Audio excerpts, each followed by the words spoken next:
Good morning student. आज का जो हमारा टॉपिक है वो है स्टोक्स लॉ। तो स्टोक्स लॉ ये स्टोक्स नाम के साइंटिस्ट थे, उन्होंने 1845 में इन्वेंट किया था।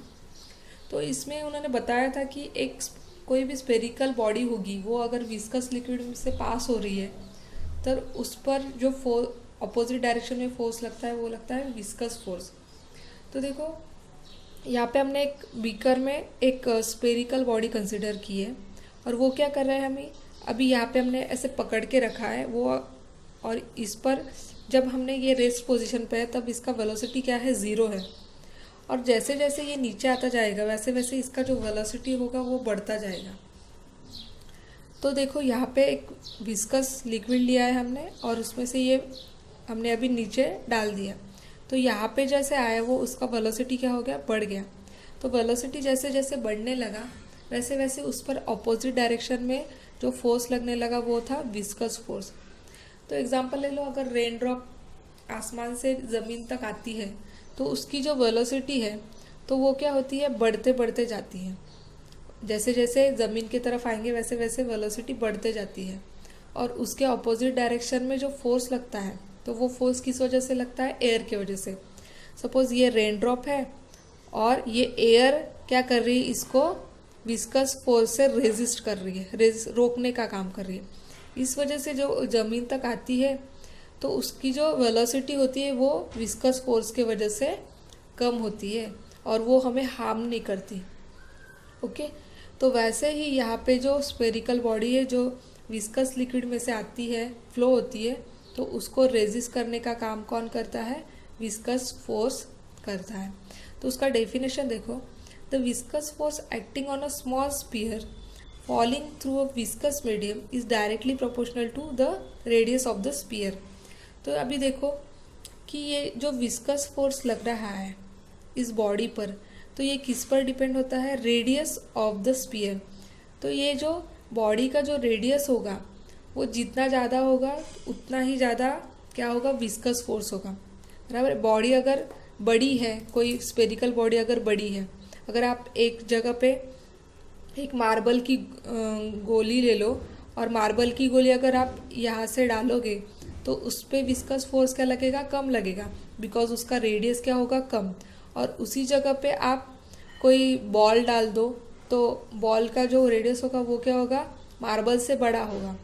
तो इस वजह से उस पर विस्कस फोर्स क्या लगेगा, ज़्यादा लगेगा। तो ये जो डिपेंड होता है वो क्या, किस पे डिपेंड होता है, रेडियस ऑफ द स्फीयर और इट्स वेलोसिटी। वेलोसिटी पर भी क्या होता है, ये डिपेंड होता है। जितना ज़्यादा वेलोसिटी होगा उतना ही ज़्यादा क्या लगेगा, विस्कस फोर्स लगेगा। जितना स्पीड से कोई ऑब्जेक्ट नीचे गिर रहा है विस्कस लिक्विड में, जितने वेलोसिटी से वो गिरेगा उतना ही क्या लगेगा, उस पर ऑपोजिट डायरेक्शन में फोर्स लगेगा, उतना ही क्या होगा, विस्कस फोर्स होगा। और क्या बोला है उन्होंने, and the coefficient of viscosity. और किस पे डिपेंड होता है वो, कोएफिशिएंट ऑफ विस्कोसिटी पर डिपेंड होता है। तो हमें लिख सकते हैं यहाँ पे विस्कस फोर्स ये डायरेक्टली प्रोपोर्शनल टू रेडियस है, viscous force directly proportional to coefficient of viscosity है, और विस्कस फोर्स ये डायरेक्टली प्रोपोर्शनल टू क्या है, वेलोसिटी। तो हम इस तीनों टर्म को एक साथ लिख सकते हैं। तो वो लिख सकते हैं viscous force is directly proportional to radius, coefficient of viscosity and v। तो अभी हमें डायरेक्टली प्रोपोर्शनल की जगह पे अगर इक्वल टू साइन लेना होगा तो हम उसे लिखेंगे constant, constant into r into eta into v.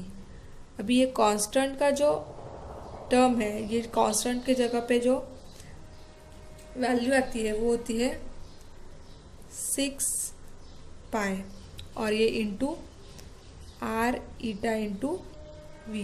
तो अगर आपको विस्कस फोर्स निकालना होगा किसी भी चीज़ का तो आप ये फॉर्मूला यूज़ कर सकते हो। अब हम उस पर का एक एग्जांपल देखेंगे। तो एग्जांपल जो है वो है अ steel ball with radius 0.3 millimeter is falling with velocity 2 meter per second at time t। तो एक स्टील बॉल है जिसका रेडियस है 0.3 मिलीमीटर, और वो क्या एक सम वेलोसिटी के साथ 2 मीटर पर सेकेंड के वेलोसिटी के साथ क्या कर रही है, वो फॉल कर रही है एट ए टाइम टी, एक टाइम पे, through a tube filled with glycerine. जो क्या किस में से हो रही है वो फॉल, एक ट्यूब में से जिसमें क्या भरा है, ग्लिसरीन भरा है।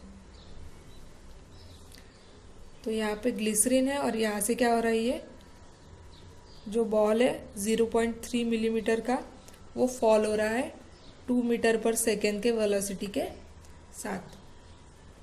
Having coefficient of viscosity 0.833 Newton second पर मीटर स्क्वायर।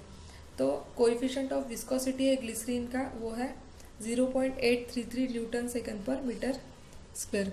तो हमें निकालना क्या है, determine viscous force acting on the steel ball at that time.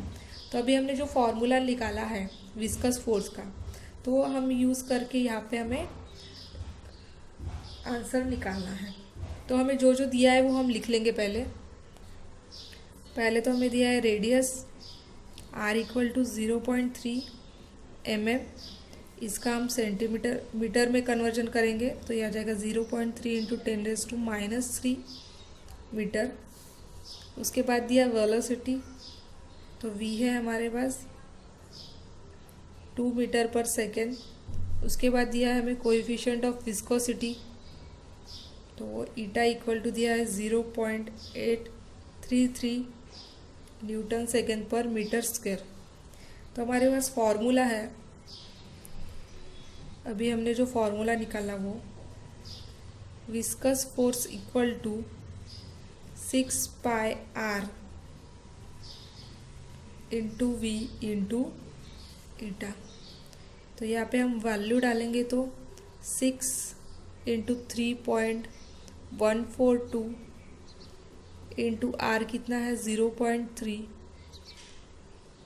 Into 10⁻³ into v है हमारे पास 2 इंटू ईटा है 0.833।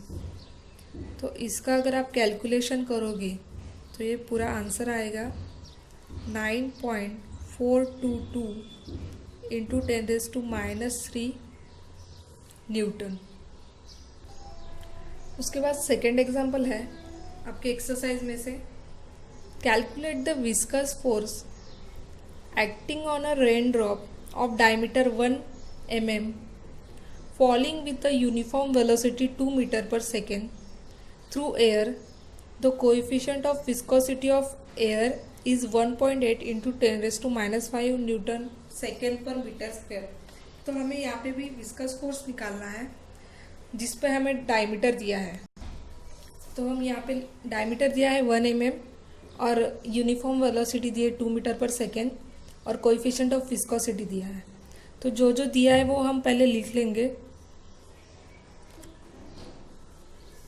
तो डायमीटर दिया है d = 1 mm, तो इसका हम रेडियस में कन्वर्जन कर लेंगे तो ये आ जाएगा 0.5 mm, और इसका मीटर में कन्वर्जन करेंगे तो आ जाएगा 0.5 × 10⁻³ मीटर। वेलोसिटी दिया है हमें 2 मीटर पर सेकेंड और coefficient of viscosity of air दिया है 1.8 × 10⁻⁵ न्यूटन सेकेंड पर मीटर स्क्वायर। फॉर्मूला वही यूज़ करना है हमें।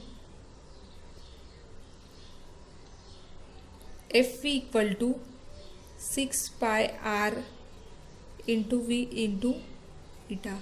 तो वैल्यू पुट डाउन करेंगे 6 × 3.142 इंटू 1.8 इंटू 10⁻⁵ आर का वैल्यू डाला। उसके बाद v है हमारे पास 2 इंटू ईटा है पहले मैंने ईटा का वैल्यू डाला है और उसके बाद v का डाला है और बचा है अभी r है 0.5 इंटू 10⁻⁻3। तो अभी हमें ये जो रेस टू का जो टर्म है वो अगर साइड में निकालेंगे तो ये हो जाएगा -8। और यहाँ पे जो ये जो टर्म है उनका जो कैलकुलेशन करोगे आप तो वह आ जाएगा आपका 33.93 इंटू 10⁻⁻5 -3 हो जाएगा -8। और इसको आप अगर 3.393 ऐसे लिखोगे तो ये हो जाएगा 10⁻⁷। और ये क्या है, विस्कस फोर्स है, इसलिए इसका यूनिट क्या हो जाएगा, न्यूटन।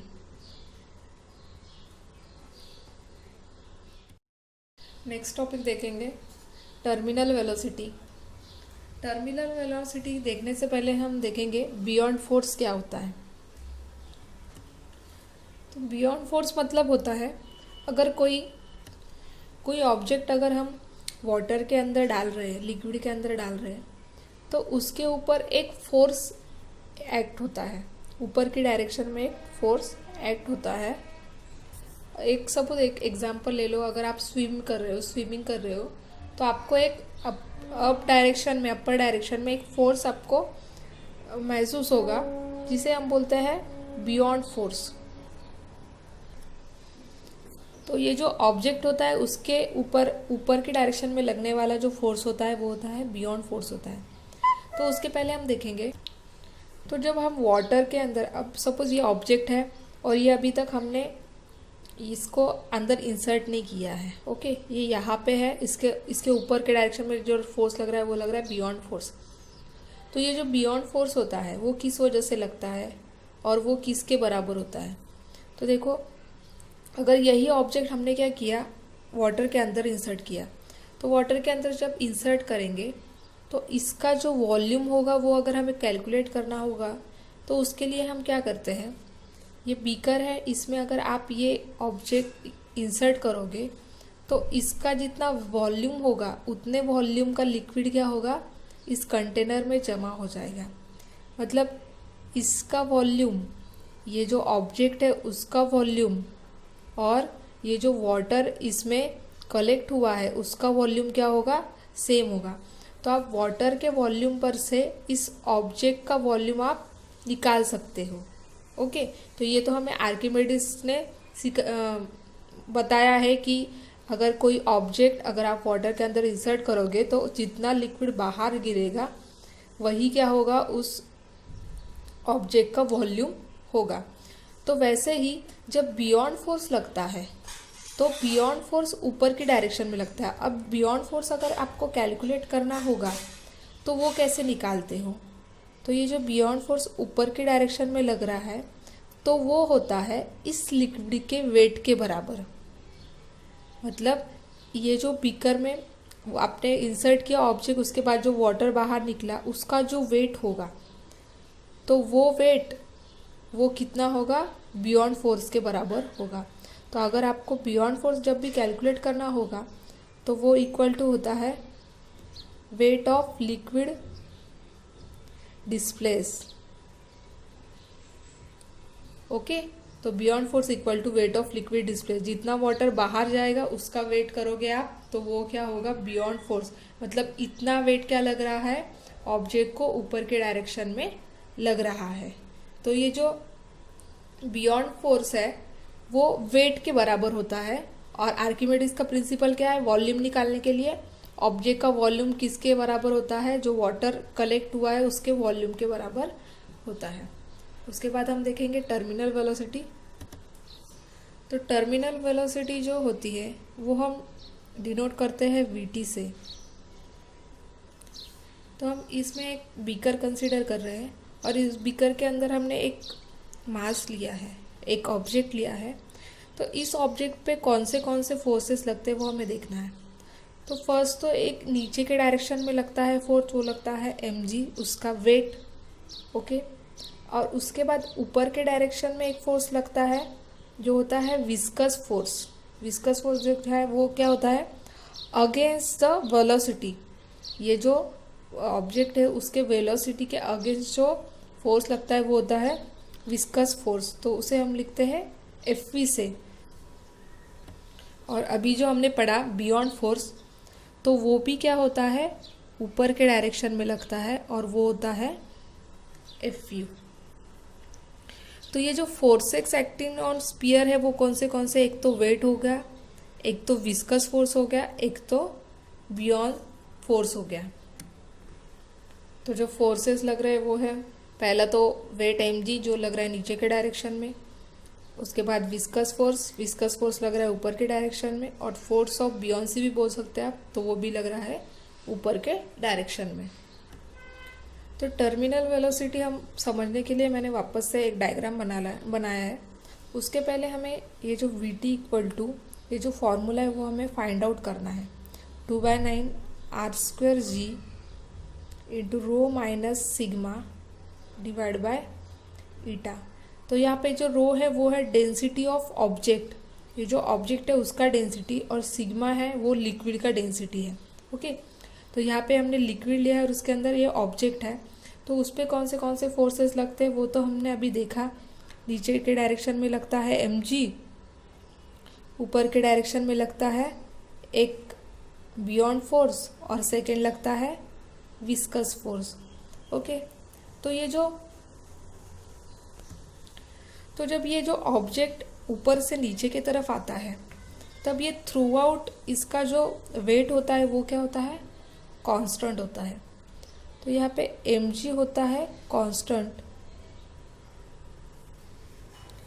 तो अगर mg कांस्टेंट है तो इसका मतलब वेट अगर कांस्टेंट है तो यहाँ पे जो अपथ्रस्ट फोर्स लगेगा, मतलब बियॉन्ड फोर्स जो लगेगा वो भी क्या होगा, कांस्टेंट होगा। तो Fu equal to also constant, क्योंकि हमने देखा है यहाँ पे कि जो बियॉन्ड फोर्स होता है वो किसके बराबर होता है, वेट ऑफ द लिक्विड के बराबर होता है।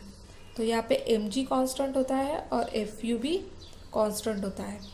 और जो ये विस्कस फोर्स है, तो ये विस्कस फोर्स तो हमें पता है ये किस पे डिपेंड होता है। जो विस्कस फोर्स होता है वो होता है वेलोसिटी पे डिपेंड, मतलब अगर वेलोसिटी बढ़ता जाएगा तो विस्कस फोर्स भी बढ़ता जाएगा। और आप ऐसे भी बोल सकते हैं viscous force increases as velocity increases. तो जैसे ही विस्कस वेलोसिटी इंक्रीज होगा वैसे ही क्या हो जाएगा, विस्कस फोर्स भी इंक्रीज हो जाएगा। तो अब यहाँ पे जो नेट फोर्स लग रहा है डाउनवर्ड डायरेक्शन में जो नेट फोर्स लग रहा है वो कैसे दिखाओगे आप। तो डाउनवर्ड डायरेक्शन में जो फोर्स लग रहा है माइनस अपर डायरेक्शन में जो फोर्स लग रहा है, तो आप लिख सकते हो। तो जो नेट फोर्स डाउनवर्ड है वो लिख सकते हैं हम mg minus Fv plus Fu, क्योंकि दोनों की डायरेक्शन क्या है, सेम है, दोनों ऊपर के डायरेक्शन में लग रहे। अभी देखो ये ऑब्जेक्ट तो यहाँ पे है, तो अभी ऑब्जेक्ट जैसे जैसे नीचे आने लगता है वैसे वैसे एक पोजीशन आ जाती है कि जहाँ पे ये जो वेट है और डाउनवर्ड फोर्स और अपवर्ड फोर्स होता है वो क्या हो जाता है, ज़ीरो हो जाता है, इक्वल हो जाता है। तो सपोज कोई ऑब्जेक्ट नीचे आपने सपोज क्या किया, एक बॉल ज़मीन पर खड़े होकर ऊपर की डायरेक्शन में फेंकी है और दूसरे पर्सन ने ऊपर टेरेस से एक बॉल फेंकी है। तो अगर एट द सेम टाइम यहाँ से भी आप फेंक रहे हो और दूसरा पर्सन यहाँ से ऊपर के डायरेक्शन में फेंक रहा है, तो यहाँ पे समवेयर क्या होगा, वो दोनों बॉल क्या होंगे, एक ही जगह पे आएंगी। तो यहाँ पे जो फोर्सेस लगेंगे, यहाँ पे अपवर्ड और ये डाउनवर्ड, तो ये दोनों फोर्स क्या हो जाएंगे, यहाँ पे इक्वल हो जाएंगे।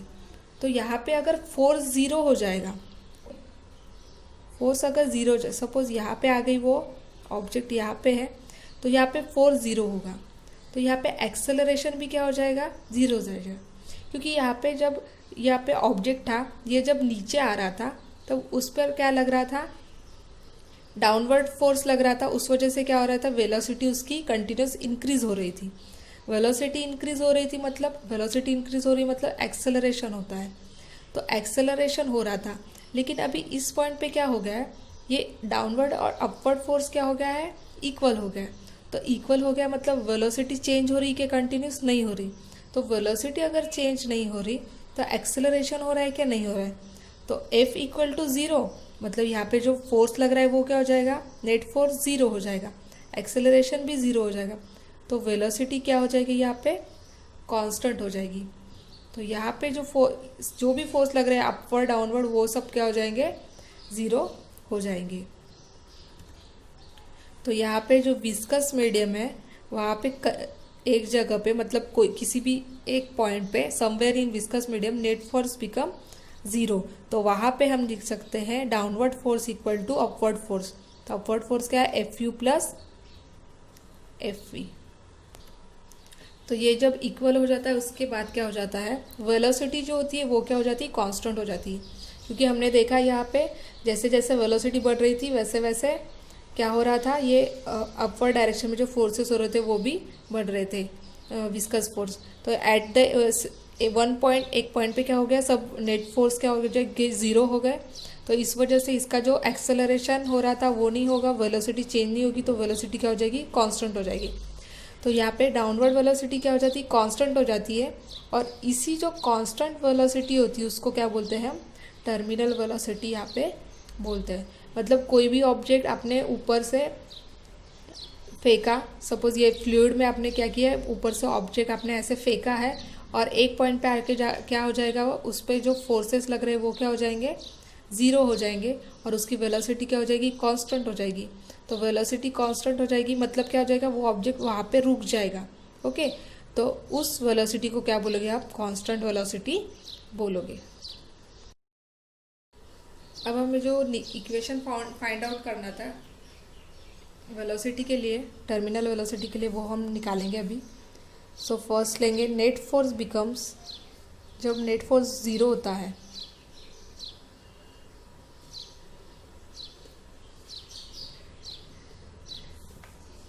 नेट फोर्स बिकम ज़ीरो, तो इक्वेशन क्या बन रहा है, वैन लिखते थे M G equal to F U plus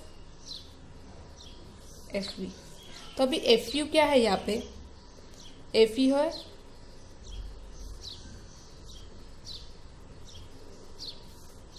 beyond force.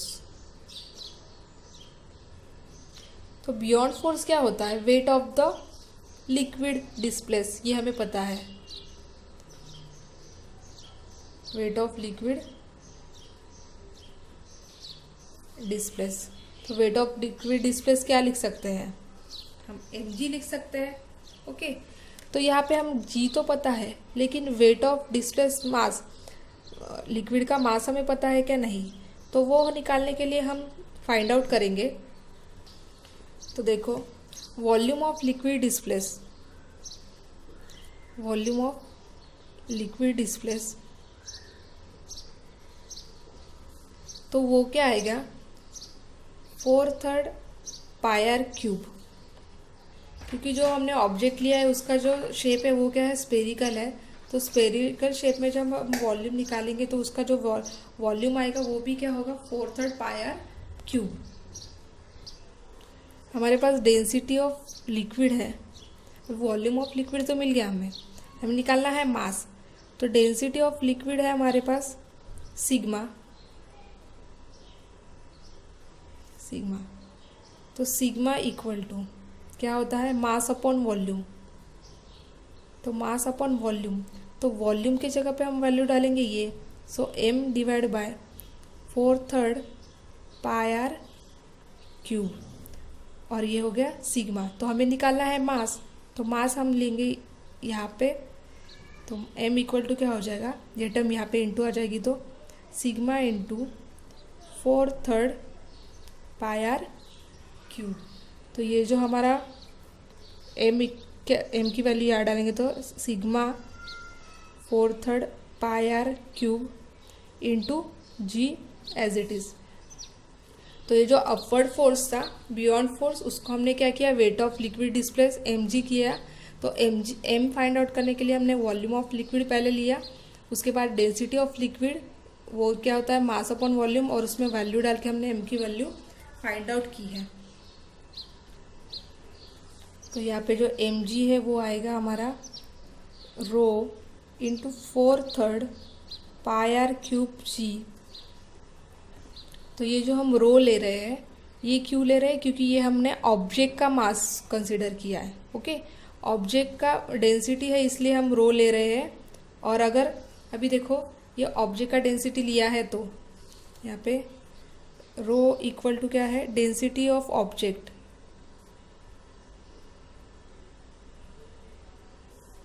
तो रो इक्वल टू क्या हो जाएगा, mass upon volume. So M equal to volume क्या आ जाएगा हमारा, 4/3 pi are cube. So M equal to क्या हो जाएगा, rho into 4/3 pi are cube. तो ये हो गया हमारा इसका वैल्यू जो हमने एम जी निकाला था। तो ये वैल्यू हमने एम का वैल्यू इधर डाल दिया, तो ये हो जाएगा हमारा ये वाला इक्वेशन इक्वल टू ये जो एफ यू हमने निकाला है वो क्या निकाला है, सिग्मा इंटू, सिग्मा क्यों है, क्योंकि ये क्या है, density of liquid. So rho into 4/3 pi are cube G, plus F V क्या है हमारा, sigma into pi eta are we t. तो ये किस पर से निकाला है हमने, यहाँ पे जो फॉर्मूला दिया था, ये वाला फॉर्मूला हमने जो निकाला था विस्कस फोर्स का, वो वाला फॉर्मूला हमने यहाँ पे लिया है। और ये v वेलोसिटी क्या ली है हमने, लिक्विड टर्मिनल वेलोसिटी ली है, इसलिए यहाँ पे हमने vt दिखाया है। तो अभी हमें क्या निकालना है, वेलोसिटी, टर्मिनल वेलोसिटी निकालना है। तो इसके लिए क्या करेंगे, हम ये टर्म पहले यहाँ पे लेंगे, तो ये हो जाएगी हमारी rho 4/3 pi are cube G minus sigma 4/3 pi are cube G equal to 6 sigma pi eta are we T. अभी हमें निकालना है वी टी, लेकिन उसके पहले क्या करेंगे, हम यहाँ से कॉमन निकालेंगे, क्या कॉमन निकलता है। तो यहाँ पे 4/3 pi are cube 4/3 pi are cube common है, तो यहाँ पे हम लिख सकते हैं 4/3 pi are cube in bracket आ जाएगा हमारा, जी भी कांस्टेंट है जी, और sigma minus rho minus sigma equal to आ जाएगा ये sigma pi eta are we T. Sorry ये 6 है, सिग्मा नहीं है, 6 है। ओके, तो ये मैं सिग्मा को थोड़ा ऐसे करती हूँ तो आपको समझ जाएगा। तो यहाँ पे आ जाएगा 4/3 pi are cube G rho minus sigma divide by, ये हम यहाँ पे लेंगे तो 6 pi eta R equal to क्या हो जाएगा, वी टी। तो ये अगर ऊपर जाएगा तो इसका मल्टीप्लिकेशन 6 × 3 क्या हो जाएगा, 18। 4 डिवाइड बाय 18 हो जाएगा हमारा 2/9 इंटू क्या हो जाएगा, पाई पाई गेट कैंसल, और यहाँ पे 1 आर, और यहाँ पे क्या आ जाएगा फिर r² हो जाएगा ये। ओके, तो यहाँ पे आ जाएगा r², ये g एज इट इज़, ये भी कट हो जाएगा यहाँ पे, in bracket rho minus sigma, और ये divide by eta equal to क्या हो जाएगा, वी टी। तो ये हमारा टर्मिनल वेलोसिटी निकालने का फॉर्मूला जो हमने यहाँ पे लिखा था वो हमारा अभी हो गया है, सॉल्व हो गया है, प्रूफ हो गया है। तो टर्मिनल वेलोसिटी निकालने के लिए आप ये फॉर्मूला यूज़ कर सकते हैं। तो यहाँ पे हमारा सेकेंड चैप्टर एंड होता है। नेक्स्ट चैप्टर हम नेक्स्ट लेक्चर में पढ़ेंगे।